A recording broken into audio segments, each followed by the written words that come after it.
Viral pogi ngayon ang kwento ng binatang ito na ipinagmamalaking gumwapo raw siya kahit hindi siya niretoke. Bata ako, niloko ko lagi ng mga kalaro ko. Nasabihan ako ng pangit, baluga, negro, tapos puro tigawat pa ako dati nun eh. Ako na nga mag-aaral eh. Grade 6 lang tinapos ko, nag-drop na ako kasi nga lagi nila akong binubuli. Kaya napag-decisionan ko na. Sabi ko isang araw ako magpapapogi.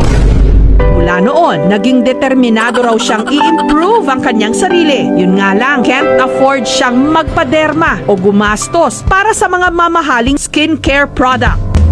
Ang sabon na kanyang ginagamit, kung ano na lang daw ang makita sa kanilang banyo. Dinalasan na rin daw niya ang paliligo at paghihilot at nag-gym. Matapos ang ilang taong pagpapapogi,